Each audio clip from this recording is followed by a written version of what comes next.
이 모든 토지 문서들은 다 제 것입니다. 제가 맏며느리입니다.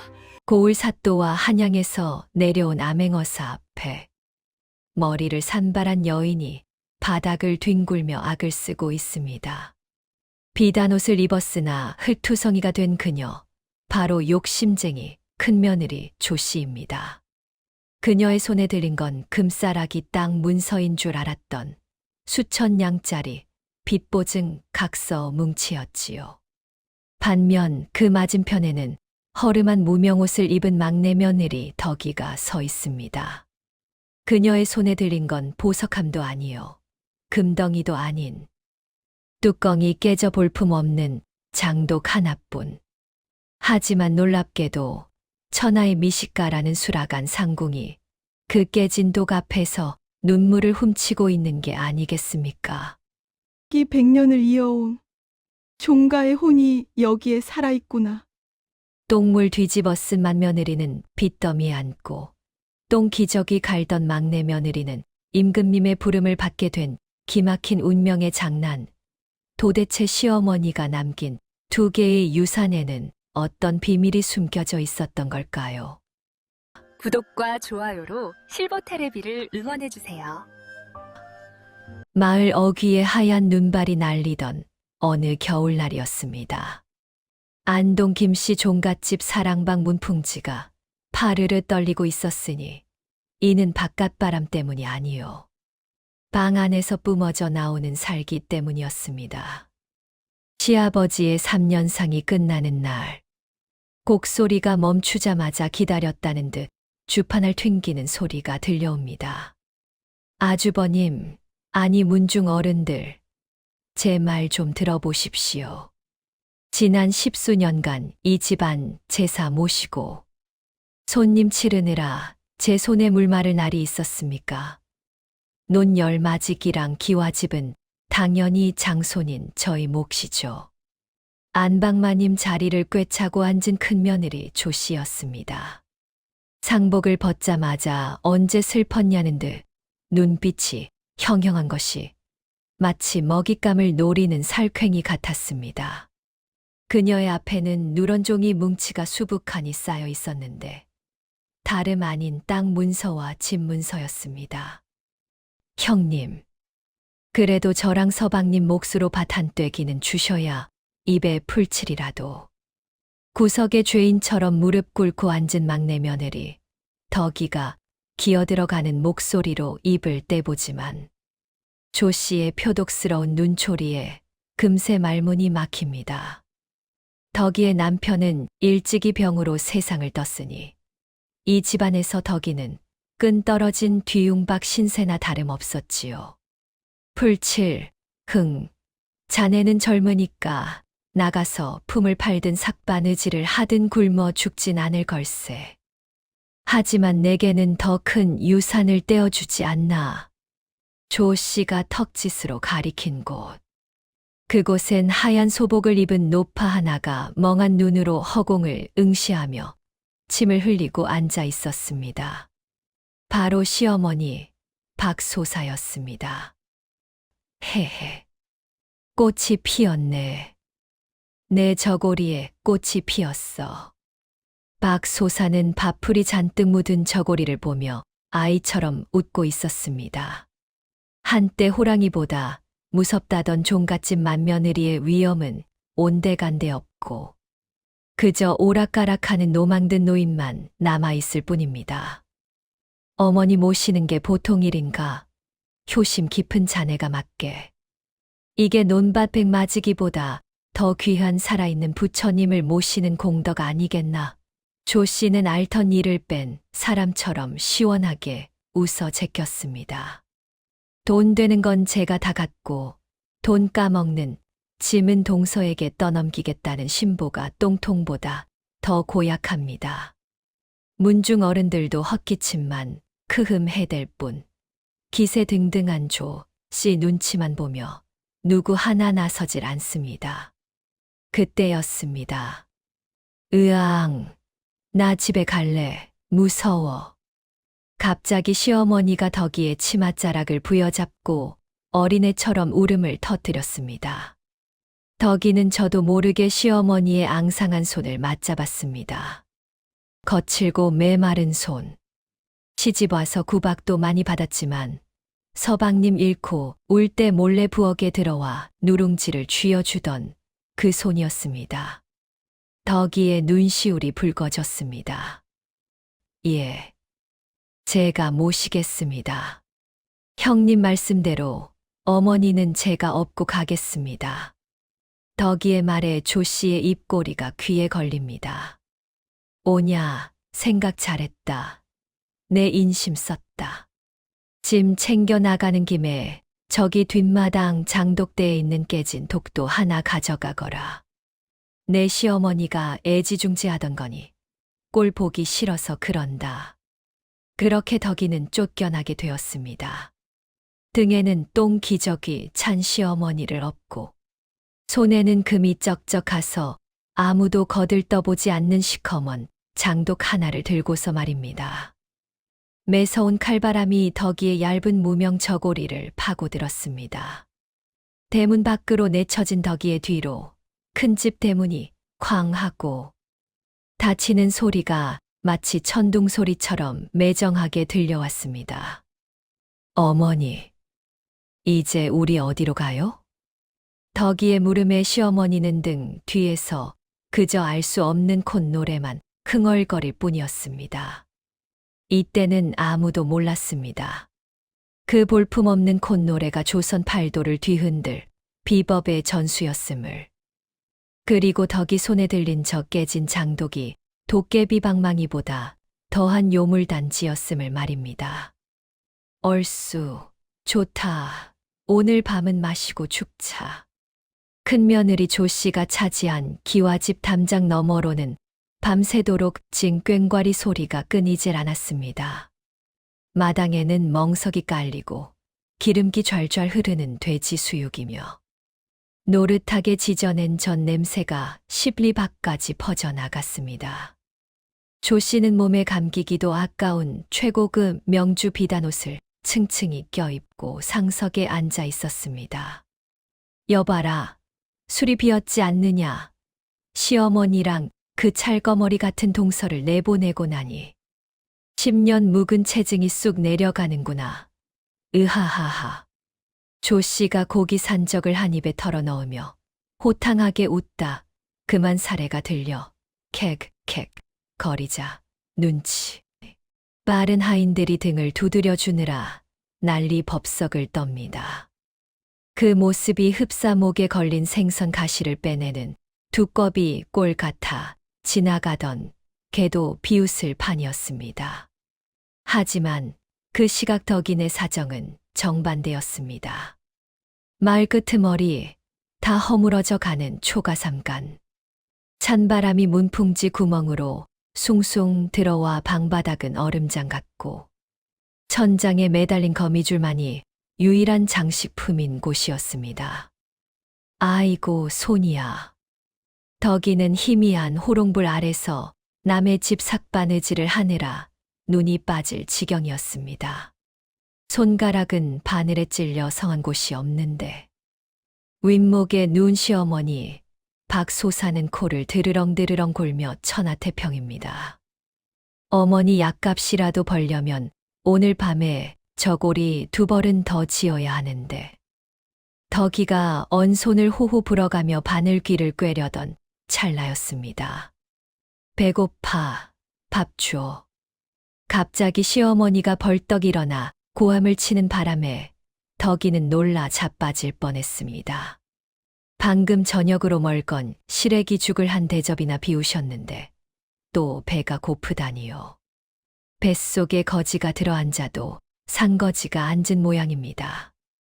어머니, 방금 진지 드셨잖아요. 밤이 깊었으니 주무세요. 거짓말. 내년이 나 굶겨 죽이려고 작정을 했구나. 저기 큰 집에서는 고기 굽는 냄새가 솔솔 나는데 나한테는 풀죽만 먹여. 에잉, 퇴퇴. 박 솟아는 덕이가 공들여 꿰매놓은 바느질 감을 발로 뻥 차버렸습니다. 덕이의 가슴 속에서 울화가 치밀어 올랐지만 꾹 눌러 참았습니다. 알겠어요, 어머니. 누룽지라도 끓여올게요. 누룽지는 싫다. 타락죽 우유죽을 다오. 임금님이 드신다는 타락죽 말이다. 이 산골 촌구석에서 그것도 한밤중에 귀한 타락죽을 어디서 구한단 말입니까? 덕이가 난처해서 발만 동동 구르자 시어머니는 갑자기 표정이 싹 바뀌더니 눈을 번뜩이며 묘한 소리를 합니다.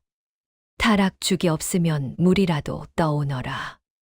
단, 그냥 물은 안 된다. 새벽에 제일 먼저 달기 울 때 우물 정자 모양으로 퍼진 물결의 가운데 물만 떠와야 한다. 안 그러면 비린내 나서 안 먹어. 예, 달기 울 때요? 지금 밖은 칠흑같이 어두운데. 싫으면 관둬라. 내 배 골아 죽으면 귀신 돼서 내년 머리채를 다 뽑아 놓을 테니. 시어머니는 다시 이불을 뒤집어 쓰고 엉엉 울기 시작했습니다. 어찌나 서럽게 우는지 지나가던 부엉이도 따라 울 지경이었습니다. 덕이는 결국 한숨을 푹 쉬고 물동이를 이었습니다. 그래, 내가 전생에 무슨 죄를 지어서. 효도 한 번 하려다 내 명에 못 죽지. 덕이는 캄캄한 밤길을 나섰습니다. 살을 애는 듯한 추위. 발에는 집신 사이로 눈이 스며들어 감각이 없었습니다. 무서움에 떨며 우물가에 도착했을 때였습니다. 꼭기요. 마침 새벽 첫 딸기 울었고 덕이는 시어머니 말대로 우물 수면을 유심히 들여다보았습니다. 돌멩이 하나를 톡 던지자 잔잔하던 물 위에 파동이 일며 정말 우물 정 모양이 어른거리는 게 아니겠습니까? 진짜네. 덕이는 홀린 듯 그 가운데 물을 조심스레 퍼 담았습니다. 손끝이 찌릿할 정도로 차가운 물이었지만 이상하게도 물에서는 비릿한 흙냄새 대신 은은한 단내가 나는 듯 했습니다. 그때 등 뒤에서 부스럭거리는 소리가 들렸습니다. 누구냐? 덕이가 화들짝 놀라 뒤를 돌아보니 웬 시커먼 그림자 하나가 장독대 뒤로 후다닥 숨는 것이 보였습니다. 멧돼지인가 싶어 가슴을 쓸어내리는데 바닥에 떨어진 무언가가 달빛에 반짝였습니다. 그것은 다름 아닌 큰 집 하인들이 싣는 비단 덧신 한 짝이었습니다. 큰형님 댁 사람이 왜 이 새벽에 우리 집 우물가를 기웃거린단 말인가. 덕이는 등골이 오싹해졌습니다. 단순히 물만 떠오면 되는 줄 알았더니 어둠 속에서 덕이를 지켜보는 눈동자가 있었던 것입니다. 동짓달 기나긴 밤이 지나고 초가집 마당에 구수한 냄새가 퍼지기 시작했습니다. 덕이가 새벽부터 가마솥에 불을 지피고 누런 콩을 삶고 있었기 때문입니다. 오늘은 1년 농사의 마무리라 할 수 있는 매주 쓰는 날이었습니다. 아이고 허리야. 콩 삶는 김에 내 얼굴도 있겠네. 덕이는 이마에 흐르는 땀을 소매로 훔치며 솥뚜껑을 열었습니다. 푸하. 하얀 김이 용처럼 솟구치며 잘 익은 콩 냄새가 진동을 합니다. 비록 가난하여 깨진 동몇개뿐이지만 장만만은 제대로 내보리라 다짐하며 덕이는 절구공이를 집어들었습니다. 그때였습니다. 안방문이 벌컥 열리더니 박소사가 산발머리를 하고 뛰쳐나왔습니다. 안 돼, 멈춰라 이년아. 덕이가 깜짝 놀라 절구공이를 떨어뜨릴 뻔했습니다. 어머니, 왜 그러세요? 콩이 아주 잘 삶아졌는데요. 박소사는 콧구멍을 벌름거리며 가마솥 주위를 뱅뱅 돌더니 대뜸 덕이의 버선발을 가리켰습니다. 너 발 씻었느냐? 예. 당연히 매주 밟으려면 깨끗이 씻어야지요. 냇가 가서 박박 닦고 왔습니다. 덕이가 자랑스레 말하자 박소사의 눈에서 불똥이 튀었습니다. 에잉, 쯔쯔쯔. 다 틀렸다. 다 틀렸어. 매주란 놈은 원래 고생 냄새를 맡아야 맛이 드는 법이야. 어디서 맹탕 같은 발을 들이밀어? 고생 냄새요? 당장 뒷산 고개까지 뛰어갔다 오너라. 숨이 턱 끝까지 차오르고 발바닥에 땀이 흥건하게 차서 꼬린내가 진동할 때까지 뛰란 말이다. 그리고 그 발로 콩을 밟아라. 덕이는 입이 딱 벌어졌습니다. 세상 천지에 땀 냄새 나는 발로 음식을 하라니요. 이건 필시 노망이 도져도 단단히 도진 게 분명했습니다. 어머니, 그러다 장 다 망쳐요. 누가 먹는 음식에. 잔말 말고 뛰어. 안 그러면 내가 확 혀 깨물고 죽어버릴 테니까. 시어머니가 마당에 드러누워 발버둥을 치기 시작했습니다. 아이고, 내 팔자야. 며느리가 시애미 말을 똥으로 듣네. 결국 덕이는 울며 겨자 먹기로 집신을 신고 대문 밖을 나섰습니다. 동네 사람들이 볼까봐 고개를 푹 숙이고 뒷산을 향해 뛰기 시작했습니다. 헥. 내가 전생에 나라를 팔아먹었지. 이게 무슨 꼴이야. 숨이 턱 끝까지 차오르고 등줄기엔 땀이 비 오듯 흘렀습니다. 꽁꽁 얼었던 땅을 박차고 달리니 시리던 발바닥에서도 후끈후끈 열기가 올라왔습니다. 덕이의 몸에서 나는 열기가 차가운 겨울바람을 밀어낼 즈음 다시 집으로 돌아왔습니다. 어머니. 다녀왔습니다. 헥헥.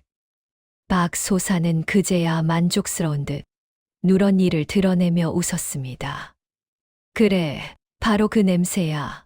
아주 구수하니 청국장 냄새가 나는구나. 어서 그 발로 콩을 뭉개라. 덕이는 눈을 질끈 감았습니다. 에라, 모르겠다. 망하면 형님네 똥물이라도 얻어오지 뭐.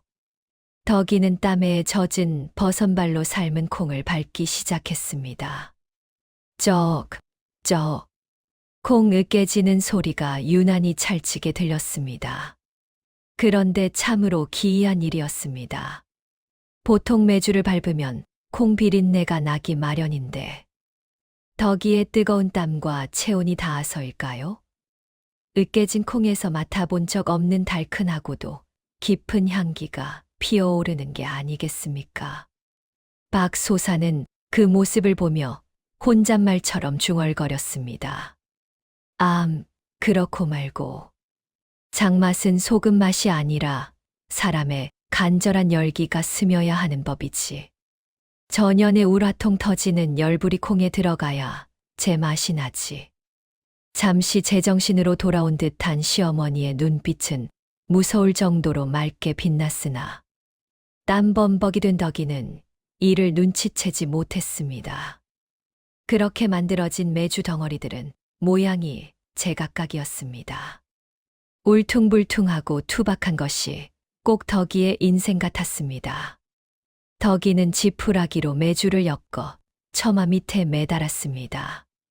그런데 그때 대문 틈으로 누군가의 시선이 느껴졌습니다. 어머, 저게 뭐야? 냄새가 왜 저래? 동네 소문 확성기 박물장수 뺑덕이었습니다. 뺑덕은 코를 쥐어싸면서도 호기심 가득한 눈으로 덕이네 메주를 훑어보았습니다. 아니, 덕이네 메주에다 무슨 짓을 했길래. 냄새가 12밖까지 나. 아주 꼬랑내가 진동을 하네. 진동을 해. 뺑덕의 목소리가 어찌나 큰지 동네방네 다 들릴 판이었습니다. 덕이는 얼굴이 콩당무가 되어 부엌으로 숨어버렸습니다. 하지만 덕이는 몰랐습니다. 처마 밑에 매달린 그 못난이 메주들 사이로 아주 미세하지만 황금빛 곰팡이가 피어오를 준비를 하고 있다는 것을 말입니다. 그날 밤 큰며느리 조 씨의 안방. 박물장수 뺑덕이 조씨 앞에서 침을 튀기며 고자질을 하고 있었습니다. 마님, 글쎄 덕이네가 미쳤나 봐요. 시어머니가 시켰다면서 똥 냄새 나는 발로 매주를 쑤더랍니다. 그 집 장맛은 이제 다 끝장난 거죠, 뭐, 호호호. 조 씨는 비단 부채로 입을 가리며 회심의 미소를 지었습니다. 오호라, 그래. 스스로 무덤을 파는구나. 그렇지 않아도 관아에서 진상품 경연을 연다는 방이 붙었는데. 아주 잘 됐어. 조 씨의 눈이 탐욕스럽게 번들거렸습니다. 덕이의 발냄새 매주가 진짜 망한 것일까요? 아니면 전설의 시작일까요?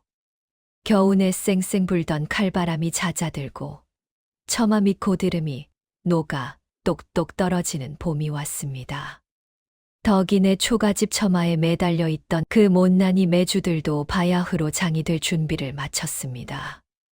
어머니, 매주가 아주 잘 말랐어요. 근데 색깔이 좀 이상해요. 덕이는 매주를 내리다 말고 고개를 갸웃거렸습니다.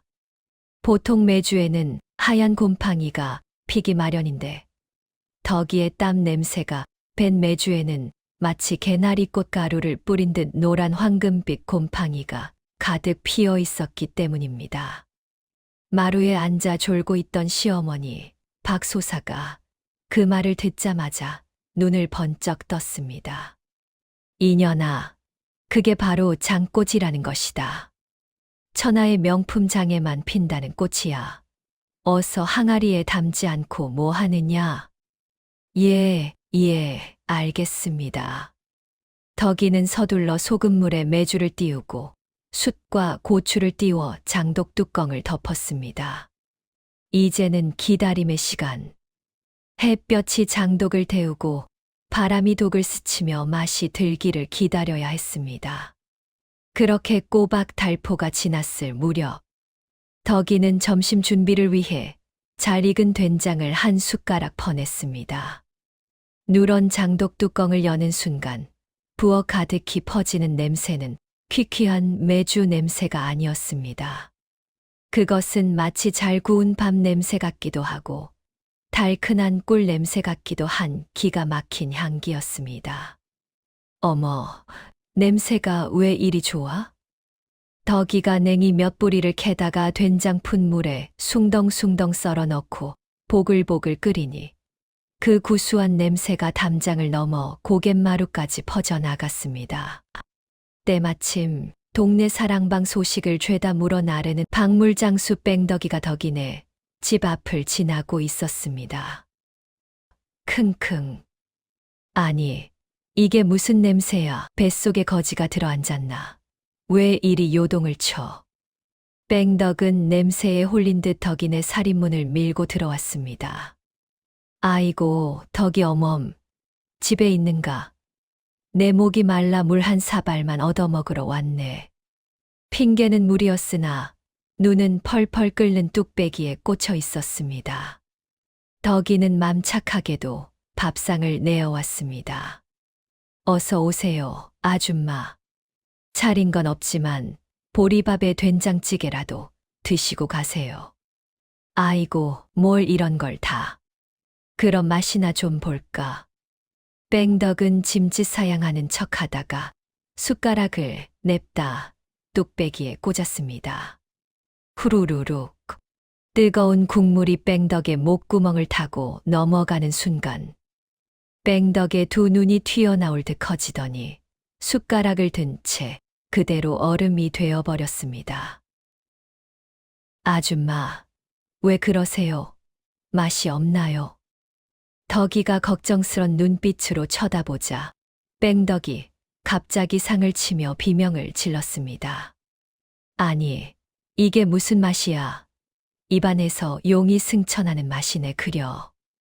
뺑덕은 체면이고 뭐고 다 내팽개치고 뚝배기째 들고 마시기 시작했습니다. 짭조름한데 달고 구수한데 시원해. 내 평생 온갖 산의 진미 다 먹어봤어도 이런 된장 맛은 처음일세.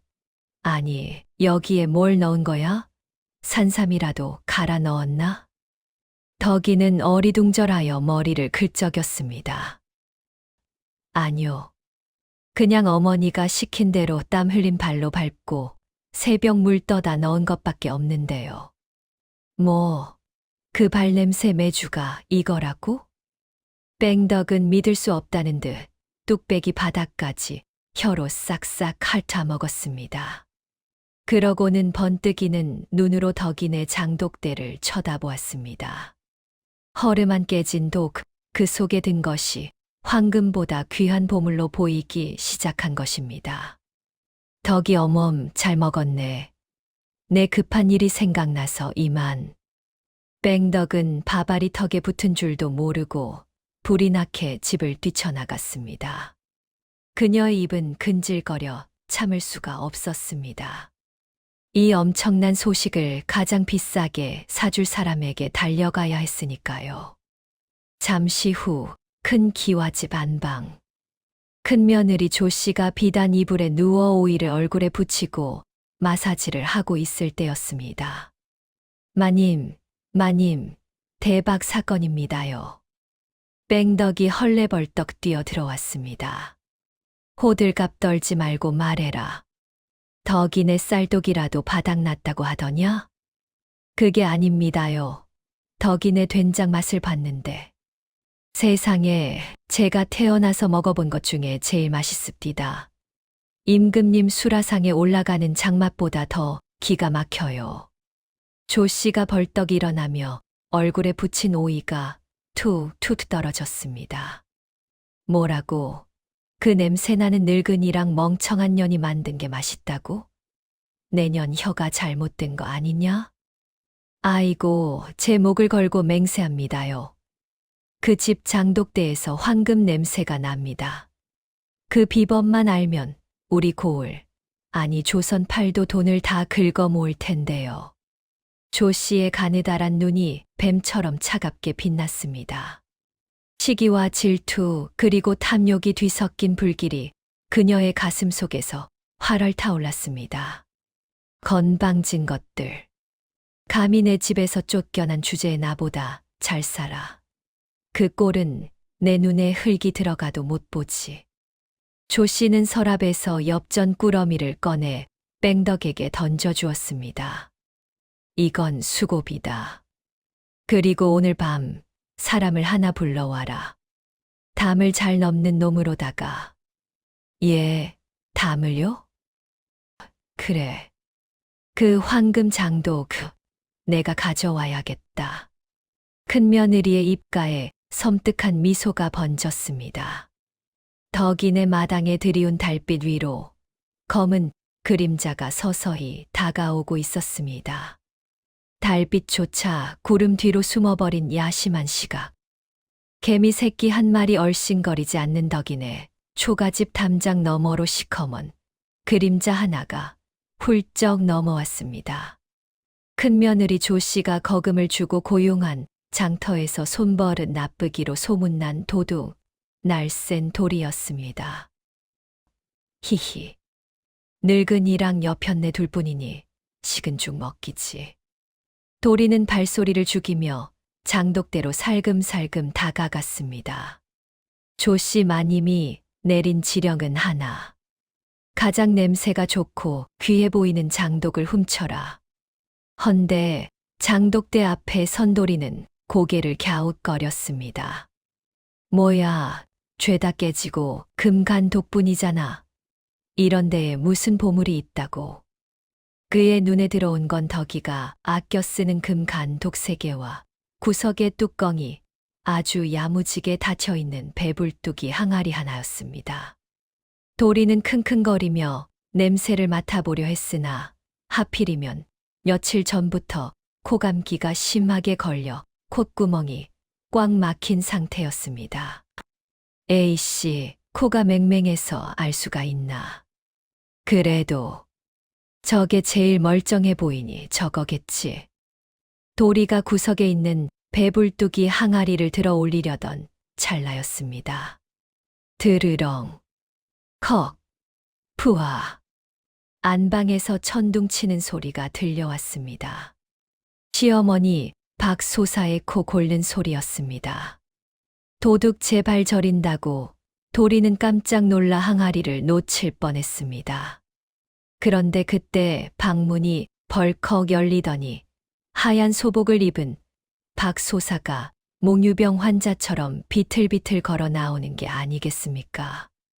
거기 누구냐? 박소사의 고함에 도리는 심장이 쫄깃해져 그 자리에 혼비백산하여 얼어붙었습니다. 들켰나? 칼이라도 꺼내야 하나? 하지만 박소사는 도리를 본 채만 채하더니 장독대 옆 감나무를 붙잡고 바지를 훌렁 내리는 것이었습니다. 아이고 시원해라. 내 뱃속의 묵은 체증이 다 내려가네. 박소사는 그저 뒷간 가기가 귀찮아 마당에 실례를 하러 나온 것이었습니다. 도리는 안도의 한숨을 내쉬며 박소사가 이를 보는 틈을 타 배불뚝이 항아리를 번쩍 들어 올렸습니다. 생각보다 묵직한 게 아주 꽉 찼구나. 이게 다 돈이다. 도리는 전 먹던 힘까지 짠의 항아리를 짊어지고 담을 넘었습니다. 뒤에서는 박소사가 어허 시원하다 하며 춤을 추고 있었습니다. 한편 큰집 사랑방. 큰며느리 조씨는 초조하게 방 안을 서성이고 있었습니다. 올 때가 됐는데 그 비법만 알아내면 내 이름으로 천하제일장을 만들어 대박을 칠 것이다. 그때 방문 밖에서 쿵 하고 무거운 것이 떨어지는 소리가 났습니다. 마님, 가져왔습니다요. 조씨는 버선발로 뛰어나갔습니다. 마당 한가운데에 흙투성이가 된 도리가 땀을 뻘뻘 흘리며 웬 항아리 하나를 모셔두고 있었습니다. 오호라, 이것이 그 소문의 장독이냐? 조씨는 침을 꼴깍 삼키며 항아리에 다가갔습니다. 겉보기엔 투박했으나 왠지 모를 묵직함이 느껴졌습니다. 어서 열어보거라. 그 황금 같은 냄새 좀 맡아보자. 도리가 기대에 찬 표정으로 항아리 뚜껑을 힘껏 젖혔습니다. 뽕! 밀폐되었던 뚜껑이 열리는 경쾌한 소리와 함께 그 안에 갇혀있던 응축된 가스가 조씨의 얼굴 정면으로 폭발하듯 뿜어져 나왔습니다. 그런데 그 냄새가 구수한 된장 냄새가 아니라 한여름 땡볕에 일주일 삭힌 거름 냄새와 10년 묵은 뒷간 냄새가 합쳐진 그야말로 지옥의 향기였습니다. 크악, 캑, 쾌액. 조씨는 외마디 비명을 지르며 뒷목을 잡고 넘어갔습니다. 그 항아리는 장독이 아니라 덕이가 텃밭에 뿌리려고 모아둔 천연 비료 항아리였던 것입니다.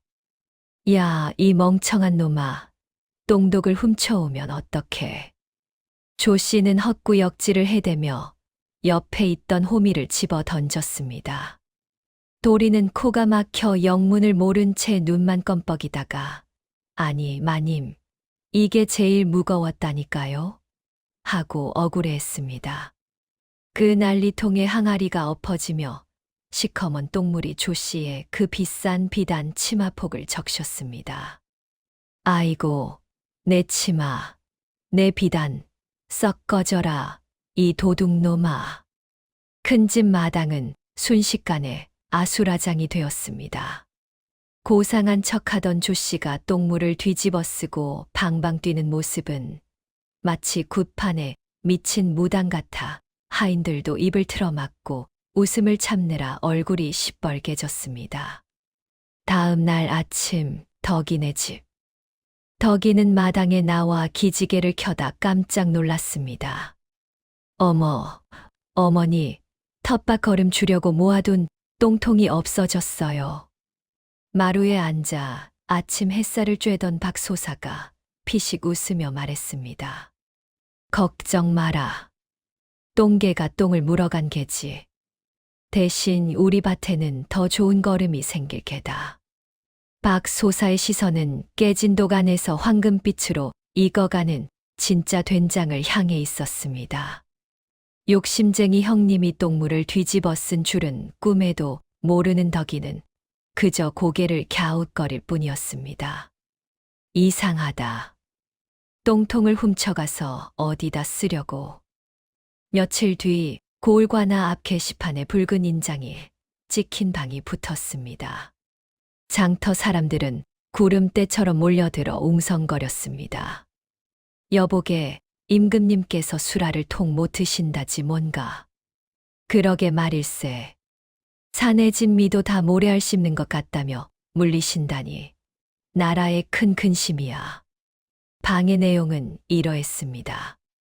임금님의 잃어버린 입맛을 되찾아줄 팔도 최고의 별미를 구하니 우승한 자에게는 황금 100냥과 비단 10필, 그리고 왕실 납품의 영광을 내리겠다는 어명이었습니다. 이 소식은 삽시간에 퍼져 아직도 몸에서 똥냄새가 가시지 않아 향물을 들이붓고 있던 큰며느리 조 씨의 귀에도 들어갔습니다. 뭐라고? 황금 100냥. 조 씨의 눈이 엽전 구멍만 하게 커졌습니다. 똥독 사건으로 망신살이 뻗친 마당에 임금님의 인정을 받는다면 단숨에 명예회복은 물론이요. 덕인의 코를 납작하게 해줄 기회였습니다. 여봐라. 당장 10만이를 불러라. 100년 묵은 산삼을 캐 오라고 해.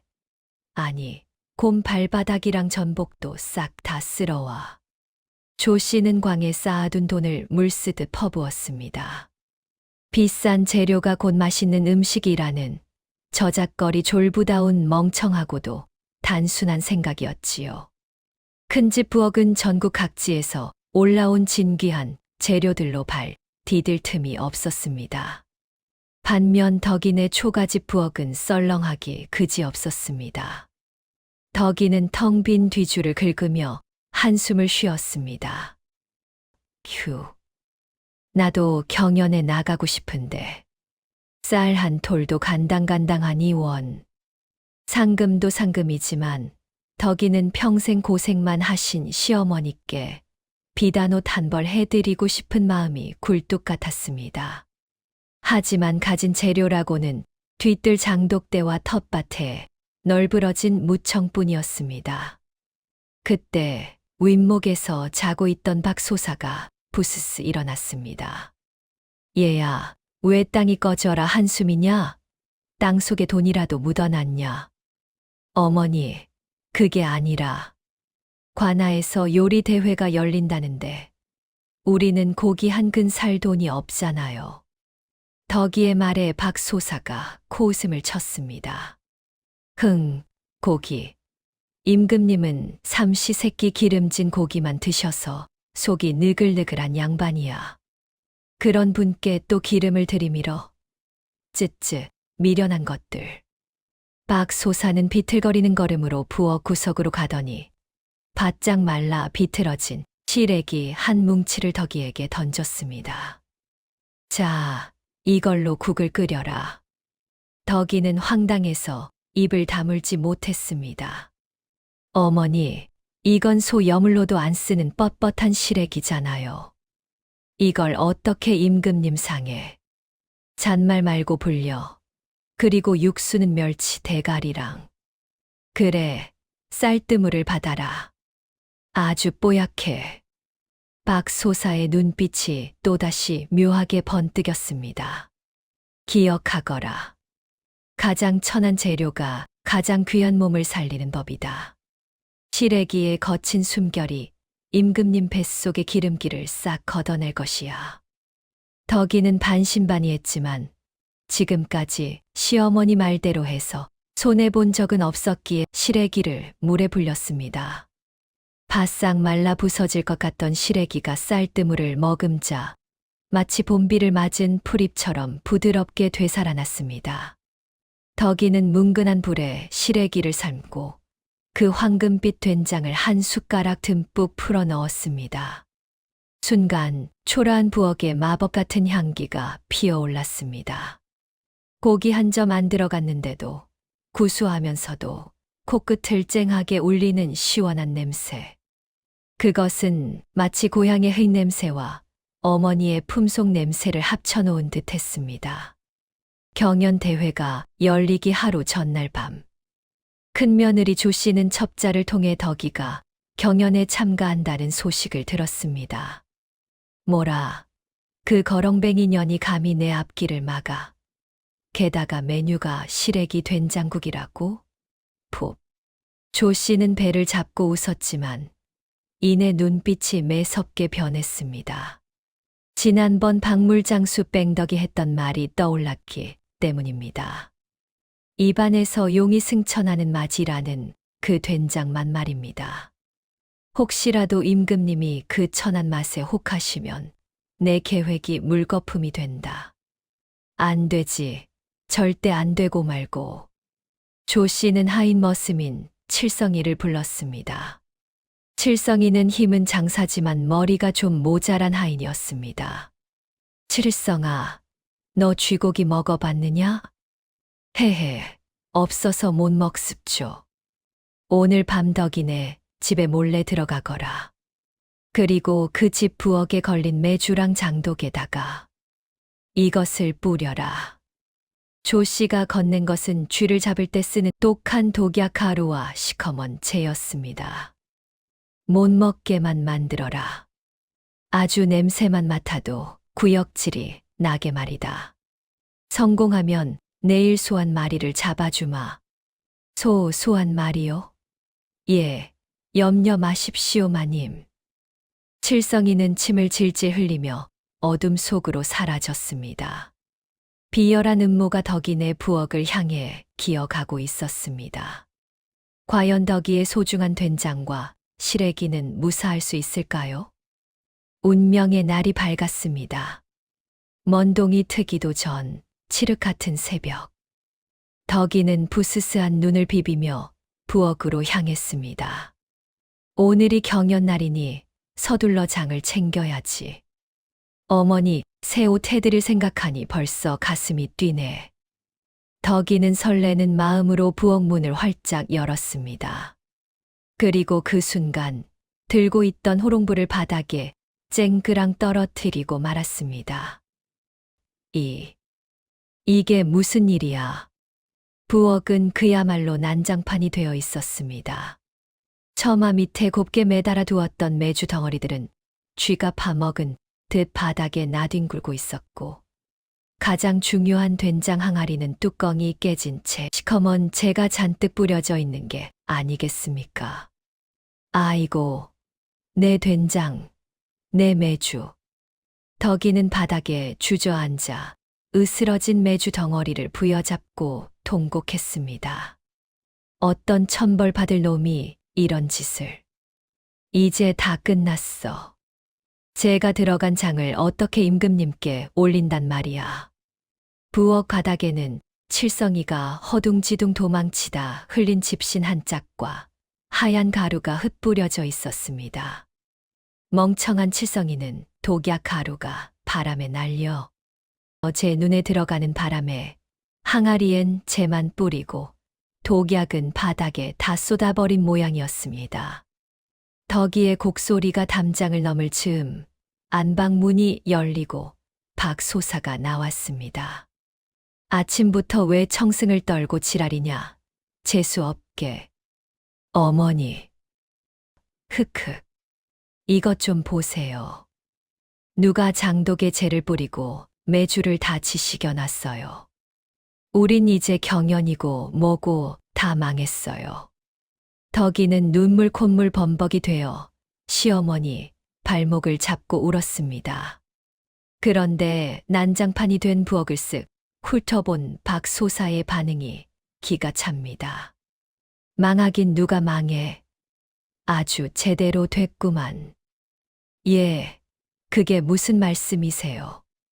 박소사는 뒷짐을 지고 깨진 항아리 앞으로 다가갔습니다.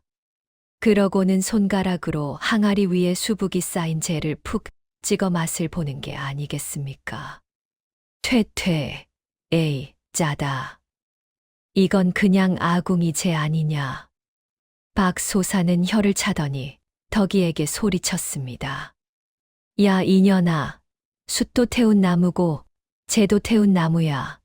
장 담글 때 숯을 왜 넣느냐? 나쁜 기운 빨아들이라고 넣는 거 아니냐? 재가 들어갔으니 잡내 하나는 기가 막히게 잡아줬겠네. 하지만 보기에 너무 흉측하고 보기 좋은 떡이 먹기도 좋다지만 진짜 맛은 겉모양에 있는 게 아니다. 박소사는 바닥에 뒹구는 으깨진 메주 덩어리를 주워 들었습니다. 그리고 메주가 으깨졌으니 더 잘 됐지 뭐냐. 물에 불릴 시간도 없는데 아예 가루가 됐으니 국물에 넣으면 순식간에 풀릴 게다. 이걸 전문 용어로 빠금장이라고 하는 거야. 알기나 해?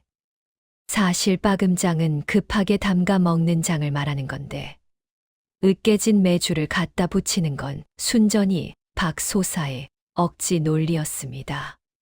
하지만 당당한 시어머니의 기세에 덕이는 눈물을 뚝 그쳤습니다. 정말 괜찮을까요?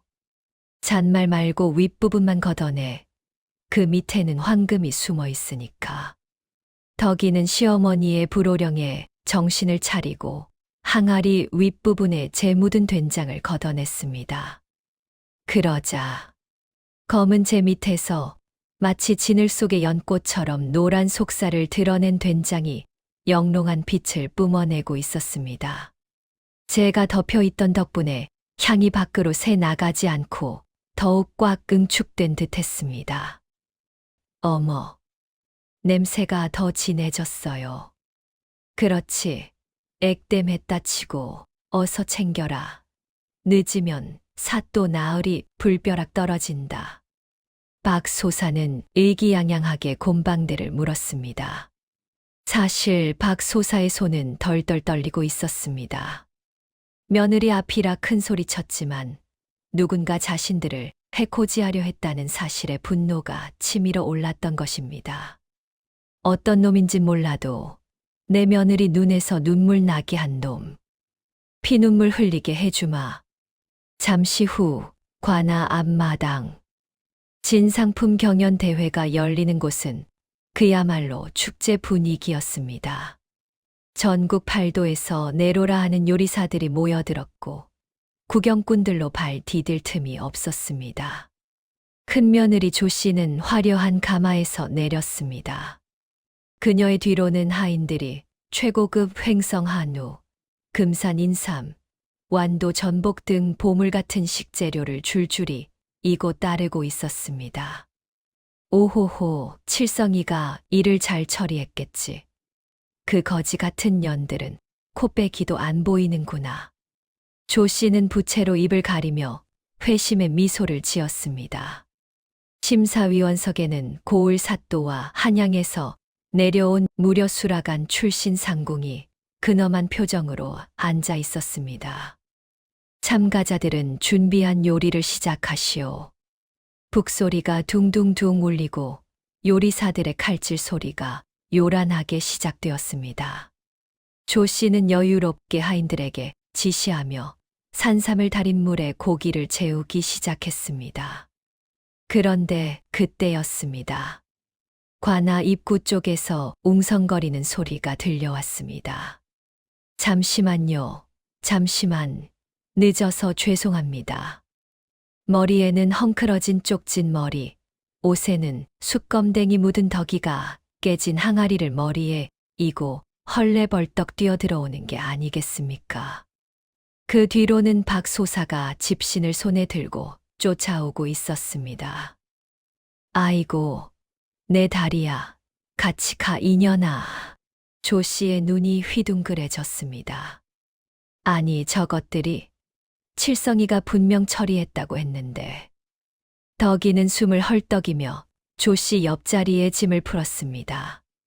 화려한 조 씨의 조리대와 달리 덕이의 조리대에는 으깨진 메주 가루와 무청 시래기, 그리고 깨진 독 하나가 전부였습니다. 사람들이 수군거렸습니다. 저게 뭐야? 소염을 끓이러 왔나? 거지 밥상도 저것보다 낫겠네. 쯧쯧. 하지만 덕이는 흔들리지 않았습니다. 제 묻은 항아리 속에서 시어머니와 함께 지켜낸 기적의 된장을 한 술 크게 퍼 올렸습니다. 턱. 도마 위에 올려진 된장 한 덩어리. 순간 바람을 타고 퍼지는 묵직하고도 구수한 향기에 고기를 썰던 다른 요리사들이 일제히 칼질을 멈추고 킁킁거렸습니다. 이게 무슨 냄새지?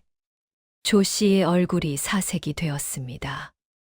망가뜨리려던 흉계가 오히려 도끼를 품은 숙성이 되어 돌아온 것입니다. 자, 이제 시간이 얼마 남지 않았소.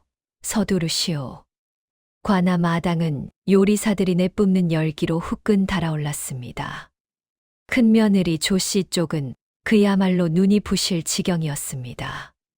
지글지글 익어가는 갈비 냄새, 전복 찌는 냄새, 인삼 다리는 쌉싸름한 향기가 뒤섞여 구경꾼들의 침샘을 마구 자극했습니다. 허허, 저 냄새 좀 보게. 맡기만 해도 힘이 불끈 솟는구만. 사또는 조 씨 쪽 요리를 보며 입맛을 다셨습니다.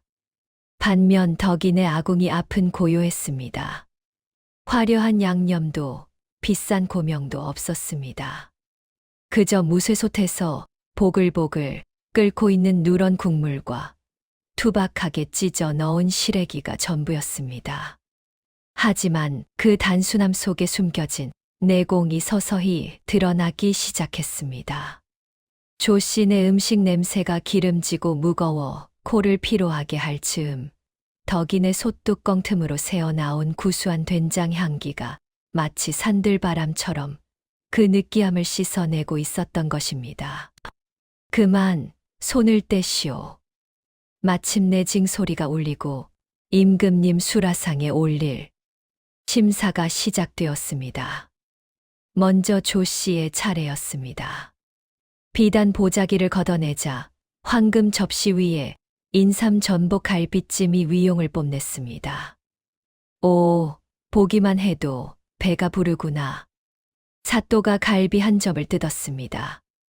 부드러운 육질과 진한 양념 맛. 훌륭했습니다. 하지만 한양에서 온 미식가 최상궁의 표정은 미묘했습니다. 맛은 있군요. 헌데 최상궁은 젓가락을 내려놓으며 차갑게 말했습니다. 너무 과합니다. 인삼의 쓴맛을 잡으려 꿀을 너무 썼고 고기의 기름기가 전복의 담백함을 덮어버렸습니다. 이건 보약이지 입맛 잃은 분이 즐길 밥상은 아닙니다. 조 씨의 얼굴이 흙빛이 되었습니다. 아니 상궁마마, 이게 얼마나 비싼 재료인데. 다음, 최상궁은 조 씨의 변명을 자르며 손짓했습니다. 드디어 덕이의 차례. 덕이는 떨리는 손으로 소반을 올렸습니다. 누런 뚝배기 하나, 그리고 하얀 보리밥 한 공기. 반찬이라곤 묵은지 한 접시가 다였습니다. 구경꾼들 사이에서 비웃음이 터져 나왔습니다. 아니, 거지 밥상을 차려왔네 그려. 저걸 임금님 드시라고 목이 콱 메이겠네. 사또조차 인상을 찌푸렸습니다. 이보게, 이건 장터 주막에서도 안 파는 국밥 아니냐? 그때 덕이 뒤에 서 있던 시어머니 박소사가 쩌렁쩌렁하게 외쳤습니다. 그러니까 드셔보시란 말이오. 입으로 들어가는지 코로 들어가는지 모를 테니.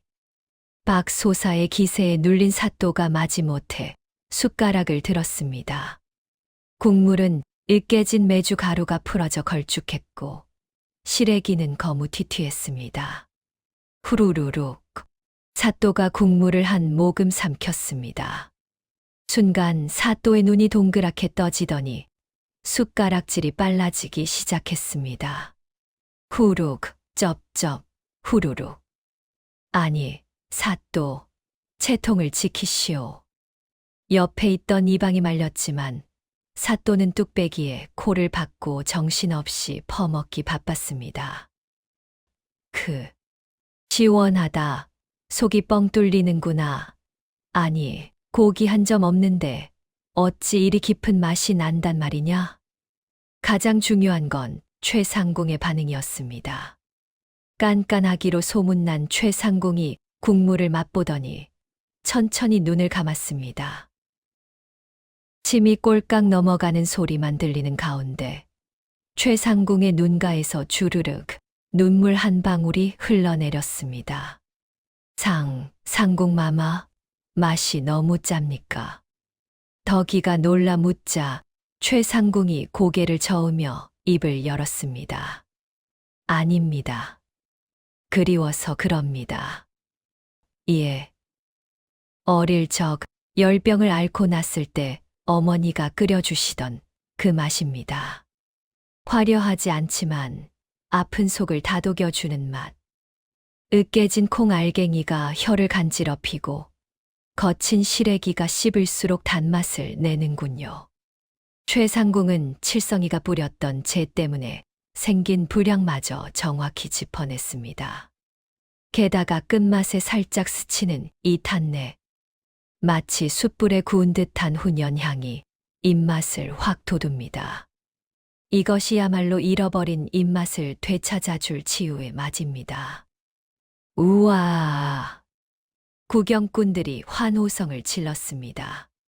반전도 이런 반전이 없었습니다.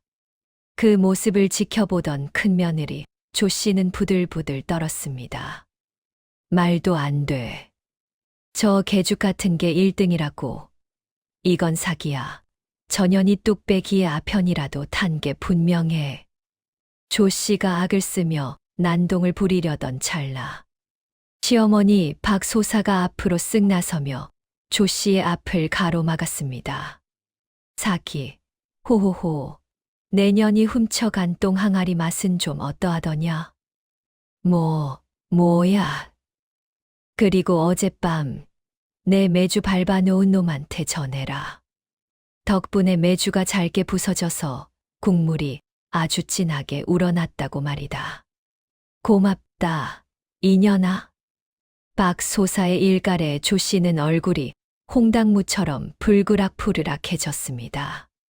자신의 악행이 오히려 덕이를 도운 꼴이 되었으니 억장이 무너질 노릇이었지요.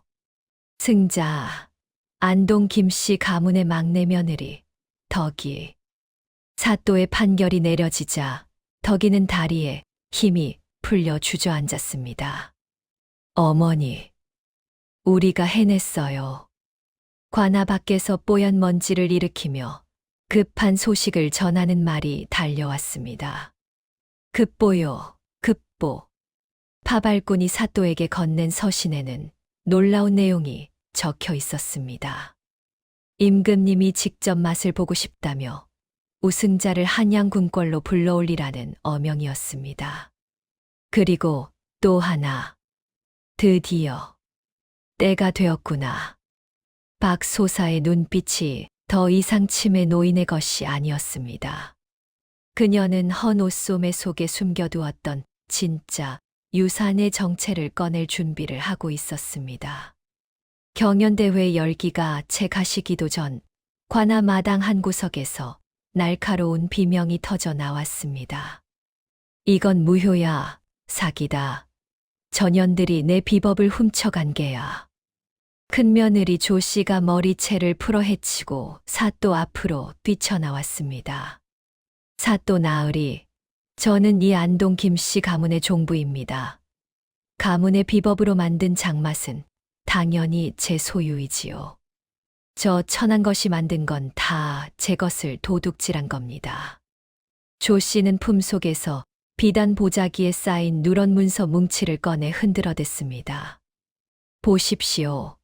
시아버님께서 물려주신 전 재산과 종가 관리권이 다 제게 있습니다. 그러니 저 상금도 임금님께 올릴 진상품 자격도 다 제 것입니다. 덕이는 겁에 질려 뒷걸음질 쳤습니다. 형님. 그게 무슨 억지입니까?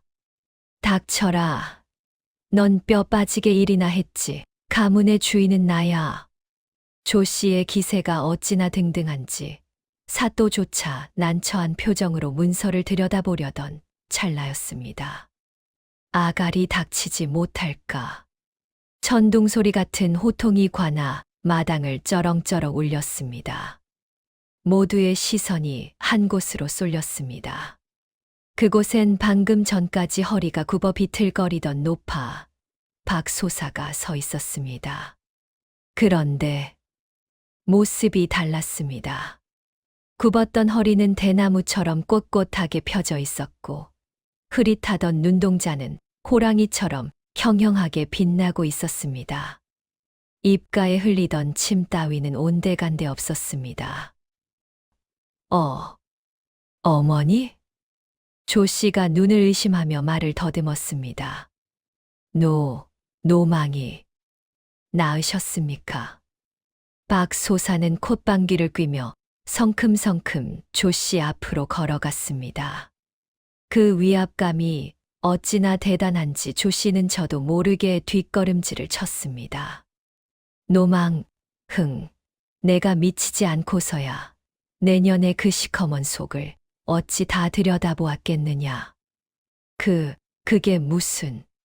지난 1년 내가 똥오줌 지리는 척하며 지켜보았다. 내년이 내 밥그릇에 침을 뱉는지, 덕이가 내 똥 기저귀를 갈며 우는지, 누가 진짜 내 자식인지 뼈저리게 확인했느니라.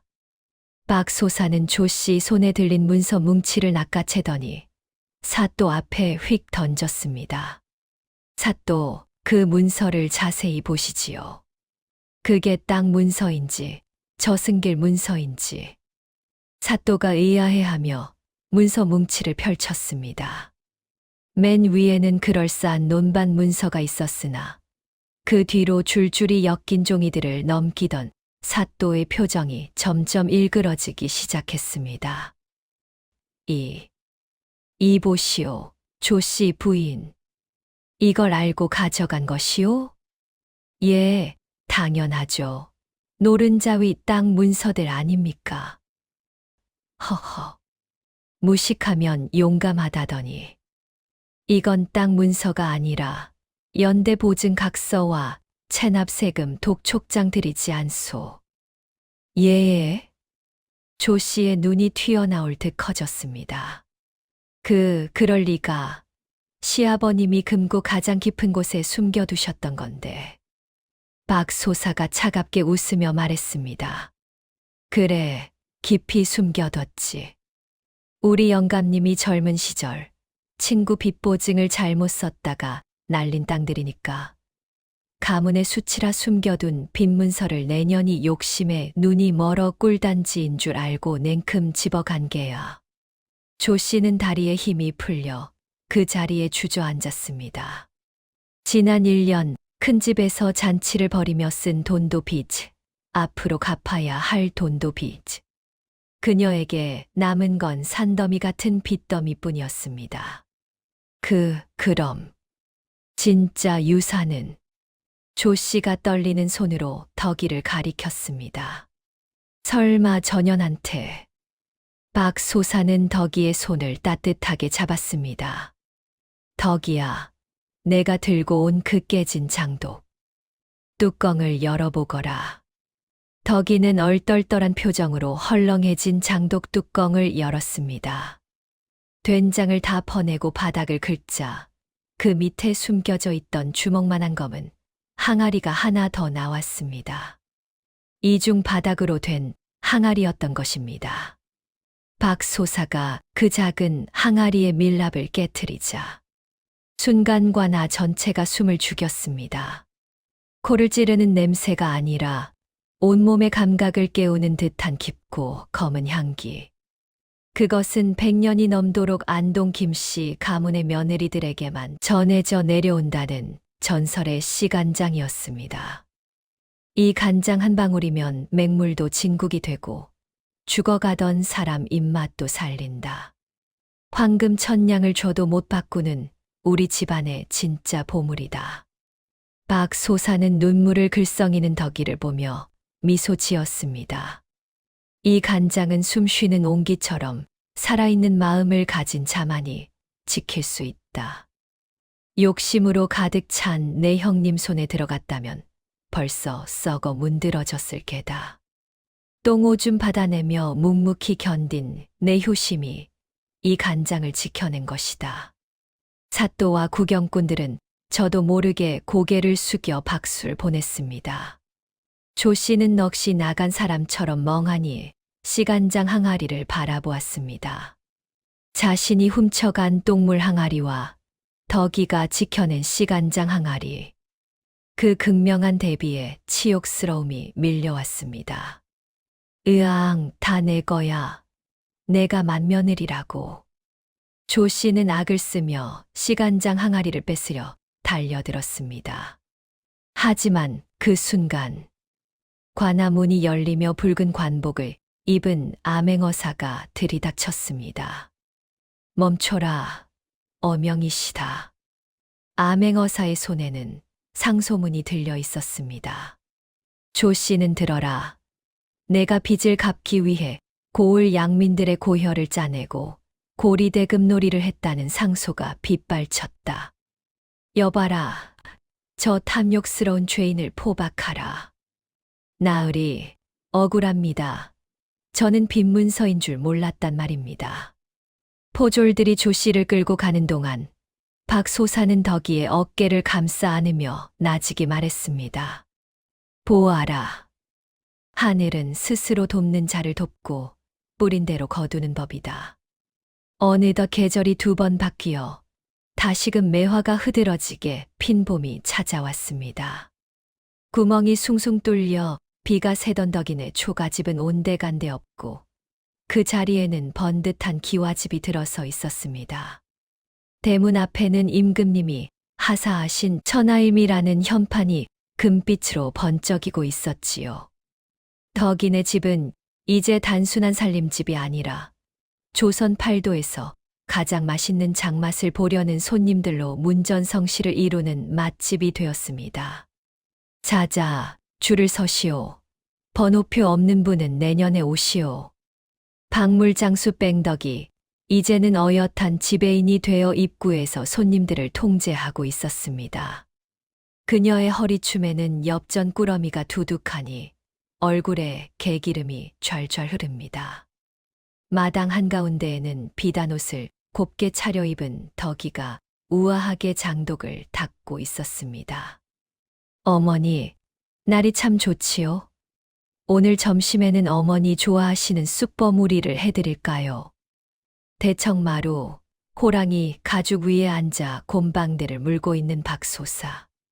이제는 허리도 꼿꼿하고 목소리에 기운이 넘칩니다.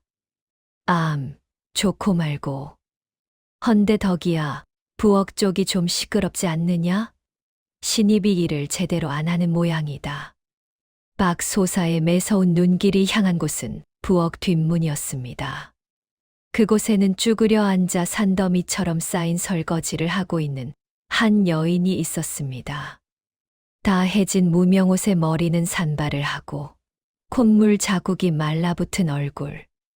놀랍게도 한때 안동 김씨 가문의 안방마님으로 군림했던 큰며느리 조 씨였습니다. 아이고, 내 팔자야. 내가 왕년에는 손에 물 한 방울 안 묻히고 살았는데. 흑흑. 조 씨는 빚잔치로 집과 땅을 모두 날리고 관아에서 곤장까지 맞은 뒤 빈털터리가 되어 거리를 떠돌았습니다. 굶어 죽기 직전 염치불구하고 찾아간 곳이 바로 덕이네 집이었지요. 덕이는 마음이 약해 받아주려 했으나 시어머니 박소사의 판결은 단호했습니다. 밥값은 해라. 오늘부터 내 보직은 설거지 및 동직의 직이다. 조 씨가 그릇을 닦다 말고 신세 한탄을 하며 훌쩍거리자 박소사가 곰방대로 마루를 탕 쳤습니다. 어허, 어디서 농땡이냐. 그 그릇 하나가 내년 몸값보다 비싸니라. 깨먹으면 오늘 저녁은 국물도 없다. 킥. 자, 잘못했습니다, 어머니. 조 씨는 화들짝 놀라 그릇이 닳도록 문지르기 시작했습니다. 그 모습이 어찌나 우스꽝스러운지 똥지개를 치고 지나가던 하인, 칠성이마저 마님, 아니 할멈, 힘 좀 쓰쇼 하며 놀려댔습니다. 그날 저녁 덕인의 마루에서 조촐하지만 풍성한 저녁상이 차려졌습니다. 임금님께 진상하고 남은 된장으로 끓인 찌개, 텃밭에서 갓 따온 채소들. 소박하지만 세상 그 무엇보다 귀한 밥상이었습니다. 부엌 구석에서 눈칫밥을 먹던 조 씨가 슬금슬금 마루 끝에 엉덩이를 걸쳤습니다. 저기, 동서, 아니 덕이 아우님. 나도 고기 한 점만. 덕이가 난처해하. 며 고기를 집어주려는데 박 소사가 젓가락으로 조 씨의 손등을 탁 쳤습니다. 어허, 일하지 않는 자 먹지도 말라 했거늘. 내년은 아까 설거지하다가 접시 하나 깨 먹었지. 버리다. 너는 오늘 맨밥에 간장만 비벼 먹거라. 예, 맨밥에요. 조 씨가 울상을 지었지만 배가 너무 고파 어쩔 수 없이 맨밥에 간장 종지를 기울였습니다. 검고 진한 씨간장 몇 방울이 하얀 쌀밥 위에 떨어졌습니다. 쓱쓱. 눈물을 머금고 한 숟가락 벗어 입에 넣은 조 씨. 순간 그녀의 두 눈이 번쩍 뜨였습니다. 짭조름하면서도 달콤하고 입안 가득 퍼지는 깊은 풍미. 고기 반찬 따위는 필요 없을 정도로 완벽한 맛이었습니다. 조 씨는 저도 모르게 밥그릇을 싹싹 핥아 먹으며 중얼거렸습니다. 맛있다. 젠장 너무 맛있어서 눈물이 나네. 자신이 그토록 무시했던 간장 하나에 이렇게 행복해질 수 있다니. 조 씨는 그제야 껍데기뿐인 허영심을 내려놓고 진정한 맛과 노동의 가치를 깨달은 혹은 배고파서 굴복한 듯 했습니다. 박 소사와 덕이는 그 모습을 보며 마주 보고 웃었습니다. 덕이야. 예, 어머니. 박 소사가 덕이의 손을 잡고 밤하늘의 둥근 달을 가리켰습니다. 사람들은 돈이 최고라 하지만 결국 사람을 살리는 건 따뜻한 밥 한 끼와 진심 아니겠느냐. 내가 지켜낸 저 씨간장처럼 내 마음도 영원히 변치 말거라. 명심하겠습니다. 어머니 덕분에 제 인생에도 볕이 들었습니다. 덕이의 눈가가 촉촉해졌습니다. 차가운 바람이 불던 초가집은 이제 온기로 가득 찼고 깨진 독에서 시작된 기적은 온 세상을 구수하게 물들이고 있었습니다. 마당에서는 조 씨가 한 그릇만 더 주세요 하며 칠성이와 밥솥을 두고 실랑이를 벌이고 뺑덕 어멈은 돈을 세느라 입이 귀에 걸린 밤입니다. 안동 김씨 종가, 아니 덕인의 맛집의 밤은 그렇게 웃음과 장 냄새로 깊어만 갔습니다.